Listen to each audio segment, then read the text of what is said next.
Hey guys, sorry I cut off my laptop had died, but we're back again, continuing the conversation. Yeah. So we were talking about Saturn and Saturn's role. Saturn's role is to provide a very harmful but necessary frequency, which is cold and dry. Now, if you want to grow plants, Saturn's not going to be much help. You want Jupiter, hot and moist. So all those frequencies are available.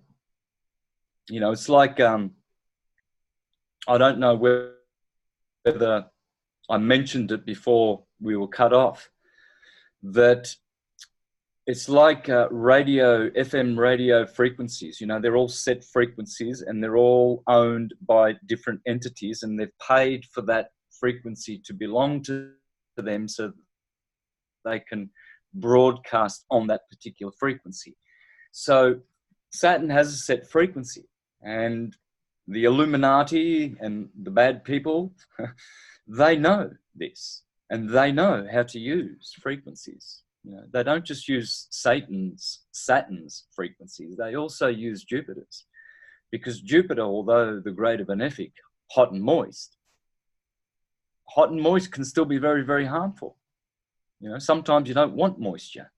So when you go to your Chinese practitioner, he'll look at your tongue, he'll check your pulse. Interesting. He checks your pulse. Yeah. The pulse, once we understand that there are no particles, but there are pulses, then we'll understand the nature of the universe. As it is analog, wave, and digital, pulse. It's a digital analog universe. Some people say it's a hologram. Well, it's a pulse wave universe. There's not a particle wave universe. Thank you, Walter Russell. There are no particles. They're all frequencies. So, those are just frequencies that are available. There's bad frequencies and there's good frequencies. Which ones do you use? How do you use them? Do you use them well, masterfully, or do you abuse them?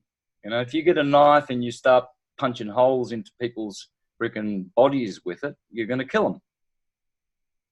And that's misuse of a knife in anybody's rule book, except for, well, homicidal killers and... But Yeah, we know this, right? So I so it's no use taking...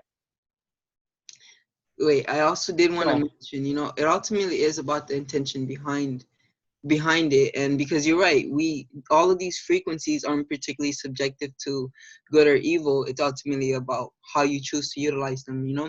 But I think that's also one of our issues today, is that we humans, in a sense, there is a lot of frequencies out there, but we humans aren't really, in a sense, conscious as to which frequency we're tapping into. But I also did want to bring up 5G, because I am aware that that programming system is ultimately based upon the frequency it emits. So what is your, I guess, perspective on 5G and everything, and what it could bring to us in the future?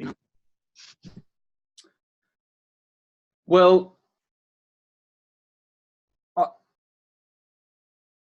I hope and do feel that we can strengthen our bodies enough to protect ourselves from those frequencies, because we have our own frequencies. We can generate frequencies.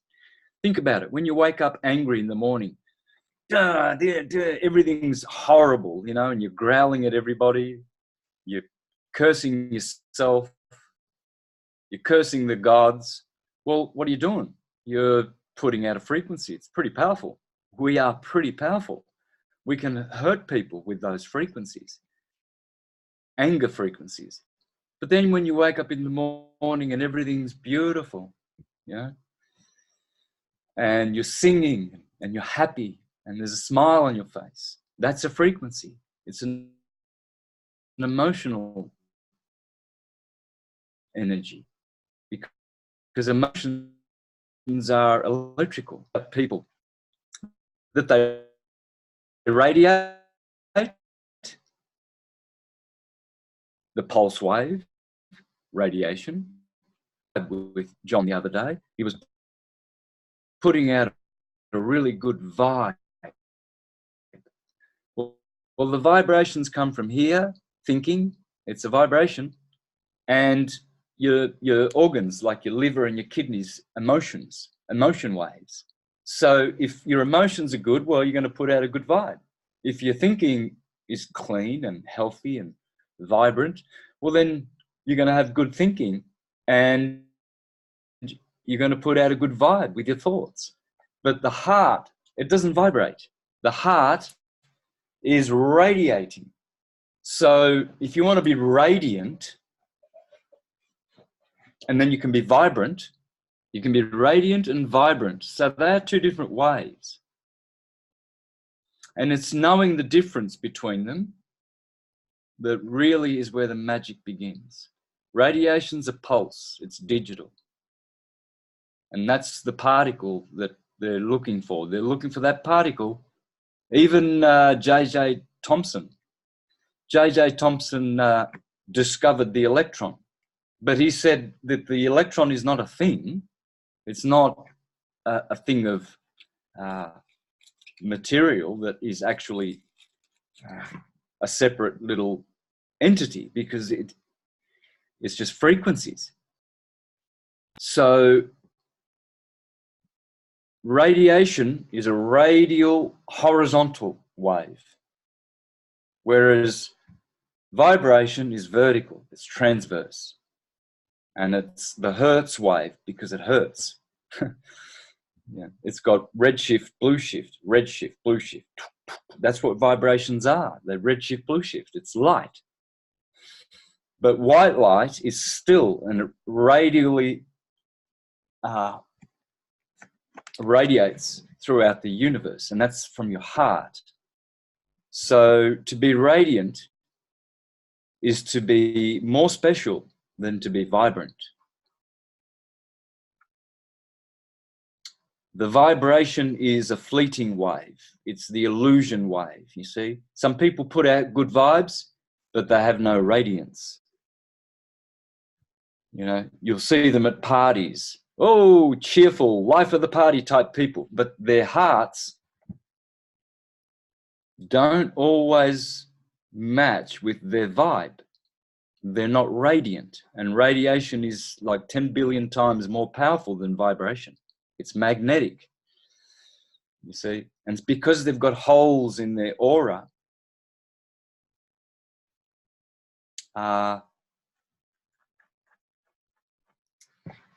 Their radiance is diminished. So how to get healthy is to charge your radiance through proper living, you know. And then you will have more charisma. And that's what to be Christian means, to have charisma, to be lit up, for your soul to be whole, soully spirited, holy soully. So I think we can protect ourselves from 5G and go into 5D thinking. 5D thinking will protect you. 5D living.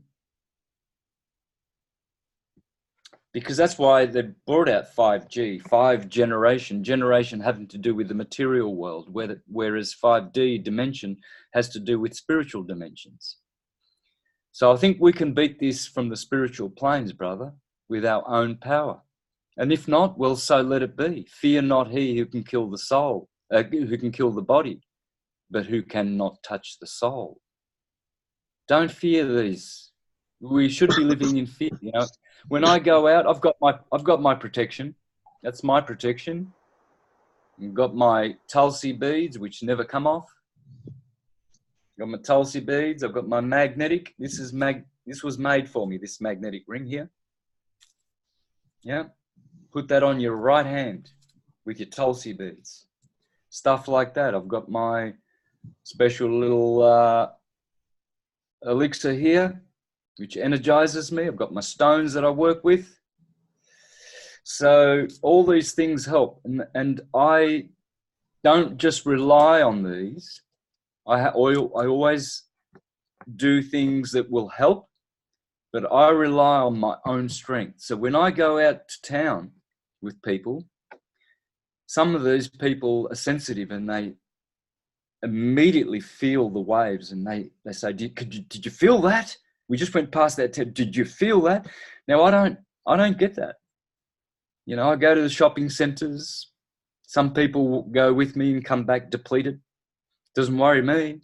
You know, I've got these devices on me and Wi-Fi and everything like that.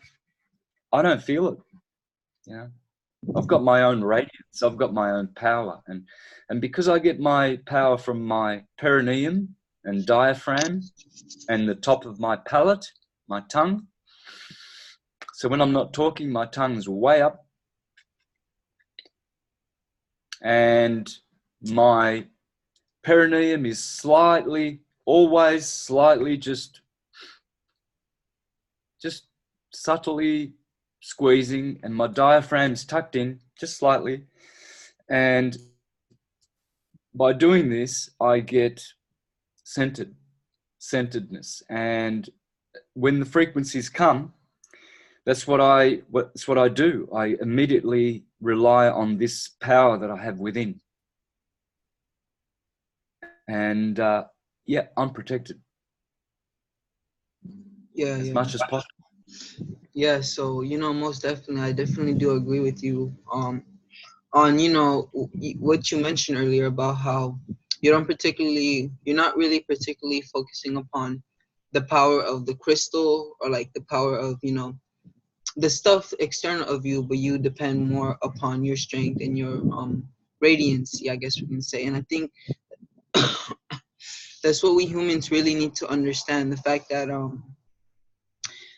that ultimately we are not really being saved by these external objects, but we are more collaborating with them, in the sense that we are always the ones who are in control.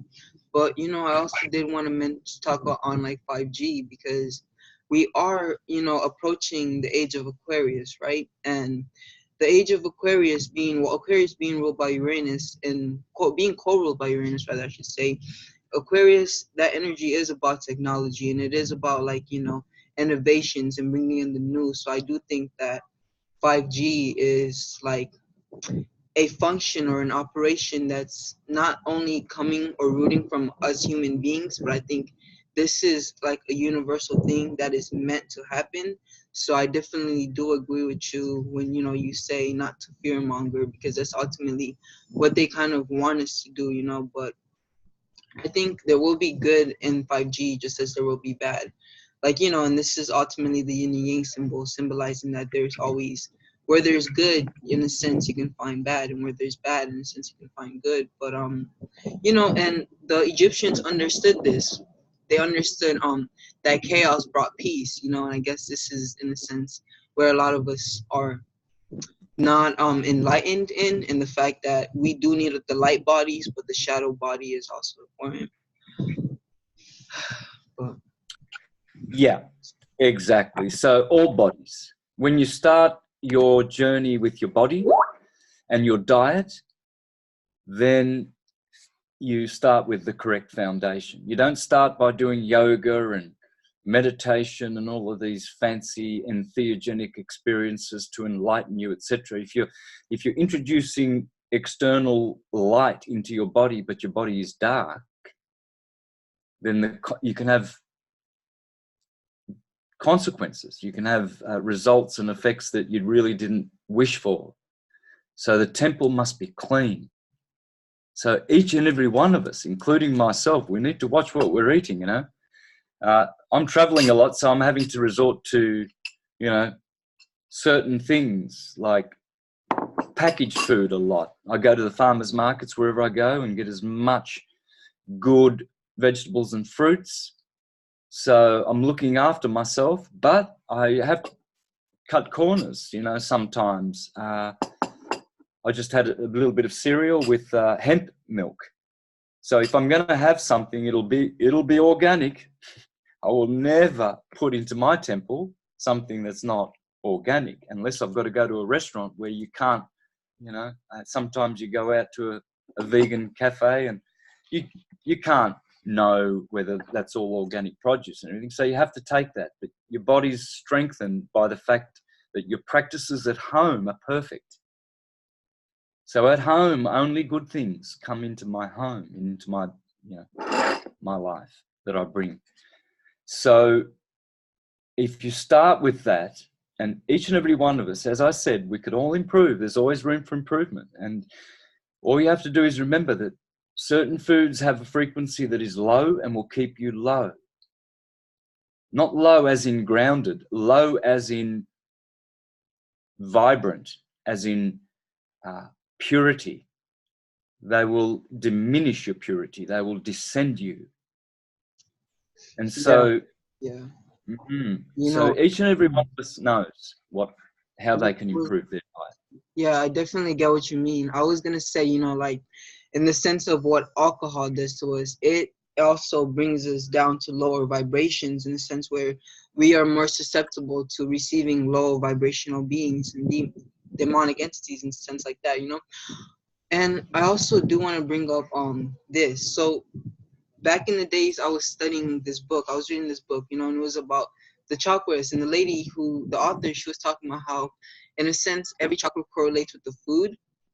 And she was just talking about how when we consume dense foods like proteins and, just these dense foods, what happens is we tend to be more in like the lower energies, because when we're consuming meat and like dense foods, we are in a sense feeding like the root chakra, and we do, in a sense, when you're consuming denser foods, you do become more dense and you do get more involved in like I guess we can say matter, or like the physical realm, and it's like, whereas when you fast or like when you're consuming fruit, we are resonating more at like the higher chakras. Like when someone is fasting, you're in a sense more relying upon your third eye and your crown chakra to receive energy, because when you are utilizing prana and you are utilizing energy. So yeah, I guess I just wanted to mention that, the fact that the food we consume does bring its own energy, most definitely, but also triggers certain energies within us, which would be lower vibrational energies. Yeah. So obviously, even conventional folk and science teach that certain foods, have their frequencies.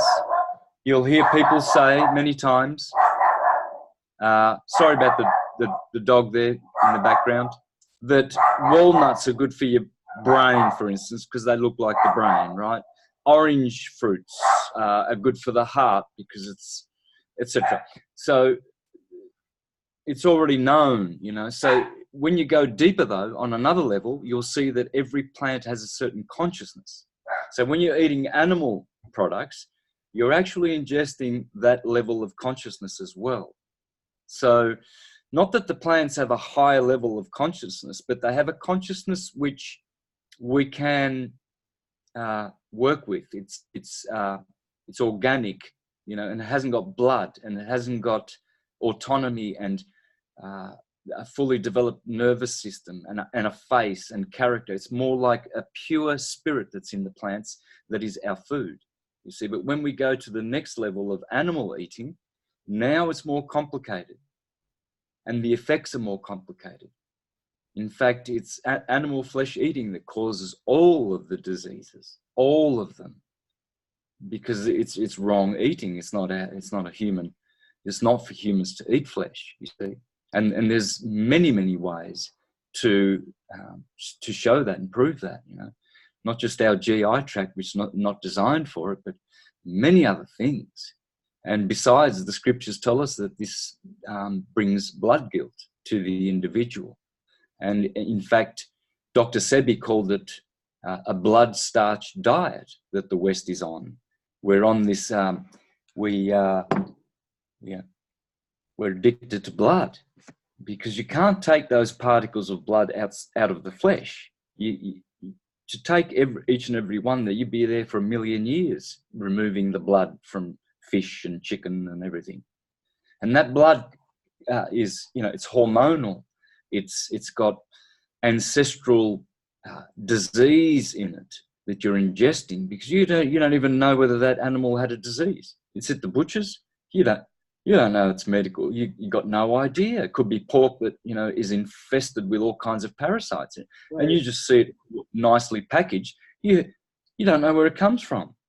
Right, most definitely. You know, that's a fact. They don't their focus is not nutrition, their focus is not healing us, you know, their focus is making a buck. You know, I came across this interesting article on Facebook the other day, which was just talking about how, you know, there was a professional butcher, and he was just talking about how even when they do find, like, I guess you can say, cancer on pig, they just cut it off. You know, they don't particularly like get rid of the meat, but they just cut it off. But on top of that, you know, for the track back, onto, you know, like the animal's living conditions and what this animal has to go through and everything, this also in a sense kind of indicates its vibration. You know, like this animal is going to be on a certain vibration due to the fact that it's gone through these things, and that those vibrations in a sense are like encrypted, or like they are stored within the animal's DNA. And when we consume that matter, or like that flesh rather I should say, we are most definitely tapping into its frequency, you know. And in a sense, this is like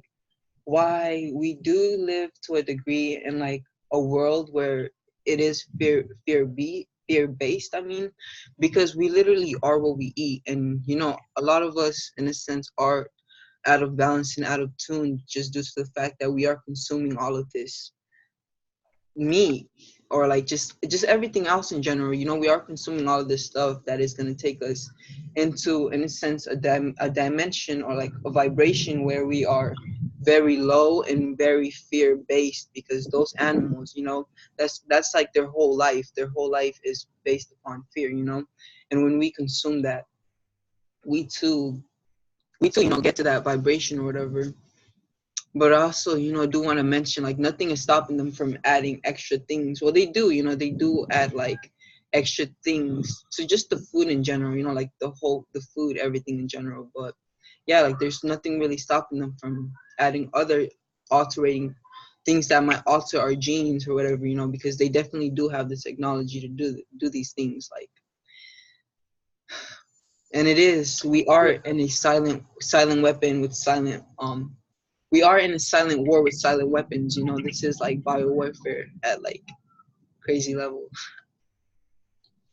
Yeah, animals are very intelligent. They know when they are being caged and exploited and injected and traumatized, and they carry that in their flesh. You know, it's in memory, and you don't know what kind of trauma they witnessed and experienced before they were butchered and presented on your table, on your plate. So uh, it's and then that meat putrefies. It doesn't digest. It's a process of putrefaction, and it stays rotting in your intestines sometimes for decades.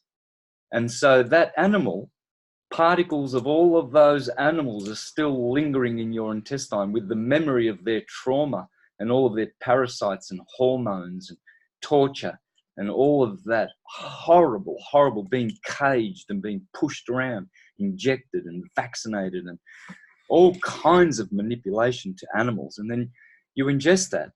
I'd rather just go to a cherry tree, pick a cherry, and hail Sol Invictus. That's my food. As Jesus said, my food is to do the will of my Father. Yeah. That's food. For me, syncretism is my food. I get energized by just thinking about syncretism, and I can skip a meal. So that's what's going to heal us, brother. Good living, moderation, good thinking, good feeling, good being. Being is the source. So thinking, feeling, being, to be. It's a radiation. It's radial. It's radiant, to be.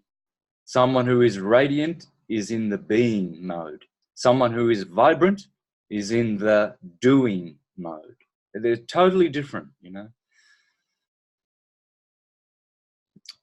So that's why they say to do is to be. And to be is a pulse, a radial pulse radiating. And so if we radiate on this plane, everyone else will feel it, and everyone will feel that frequency. And we send out love into the universe. And then we receive love, because it's a loop. If you put out fear, then it's going to be received and returned. Probably even worse. It comes back more demonic. So you can't afford to put out fear. You can't, because it'll come back to you. It comes back to nest, because you're the one who initiated it, and you're the one who has to now receive it as it comes back, you know, much more conditioned than when it left. So we need to protect ourselves, brother, and that's probably the sum of the whole conversation we're having today. Protection. Most definitely, and I think that's a good point to, you know, leave off on the fact that, in a sense, whatever you give out to the universe comes back to you tenfold, like they say, you know, because that's very true. It does get conditioned, you know, like the energy you are giving out to the universe is definitely the energy you will receive, you know. And this goes to the body as well. The food you are giving to the body, in a sense, is like the product that you're going to receive, you know, like whatever you feed yourself. If you're feeding yourself junk food, you can expect that you, in a sense, will be carrying a flesh of junk, I guess we can say. But that there's no such thing as too late, you know. There's always time to detoxify and heal. Most definitely, most definitely. Mm-hmm. Well, I've done it, and I've been victorious. I prevailed after years and years of struggle. So I would say, don't give up, whoever you are, and address the parasite issue before you do anything. All disease starts with parasites.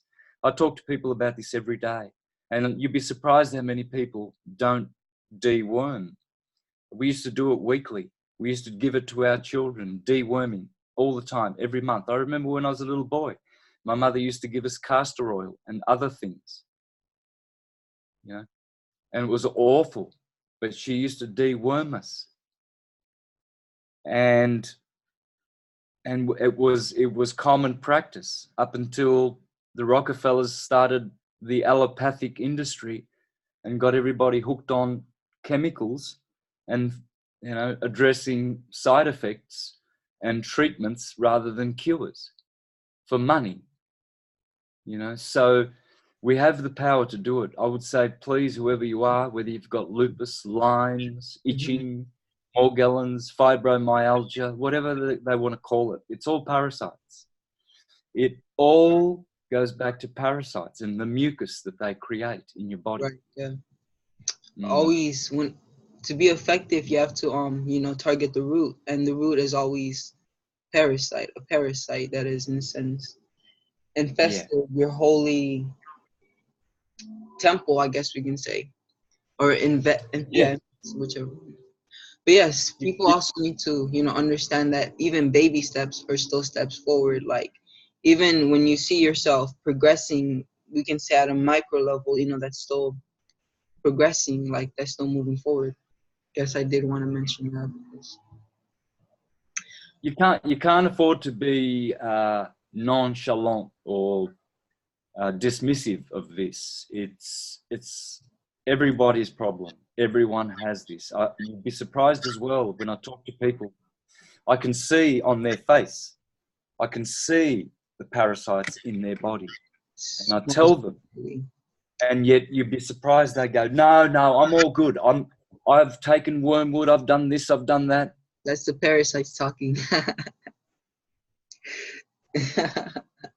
I did that for years. I wish I had have taken the fenbenzidol 2 years ago when I was told by one of my health advisors down in Australia, in New South Wales. She was telling me to take ivermectin for about 18 months. And I was just so against the idea. And then I got so bad in June this year. It was it just got worse.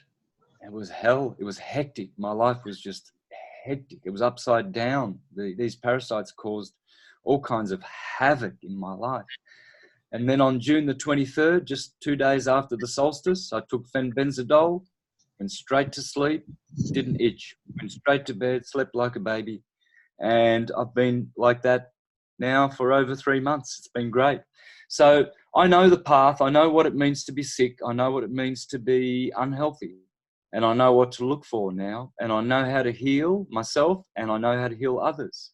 I now have the correct energy to be able to transfer this conscious ability to other people how to heal. And I know that because I've been told that by the people I've been hanging around with. It's an on-spill effect. You know, when you become your own guru and your own source of healing and energy and Holy Spirit, then others can benefit from that. Otherwise, you're only making other people sick. And you're not going to be of help.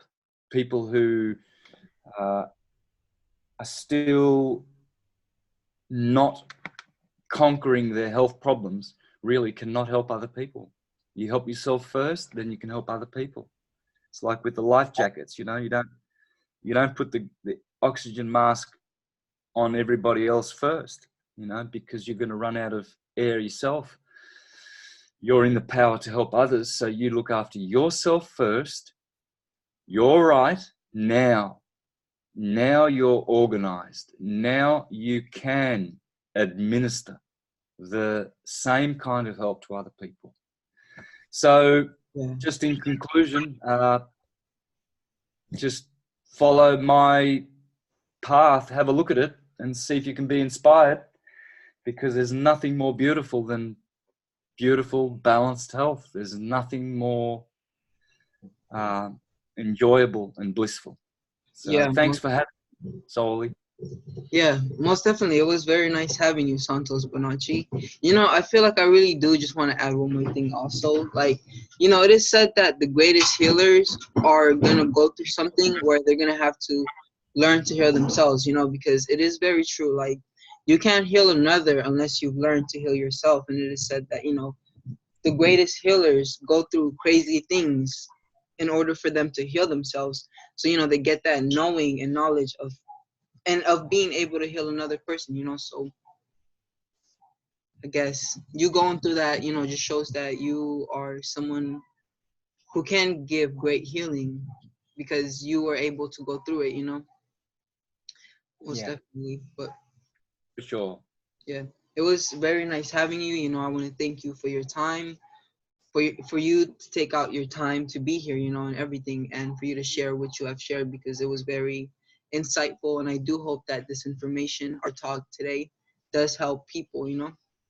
But yes, you know, this has been Soli. This has been the Alkalized to Realized talk show. If you guys are interested in following us, you know, we do have like a YouTube channel that's Alkalized to Realized talk show. We also have a Facebook page, which would be the Activation of the Philosopher's Stone also. But yes, thank you for watching. And like they say, well, would you like to share anything else? Maybe where we can find you? Okay, yes. So Universal Truth School is my website, universaltruthschool.com. And my videos are on Mr. Astrotheology. That's one word, Mr. Astrotheology. Okay, thank you. So this has been, you know, me, Soli, and like they say, namaste.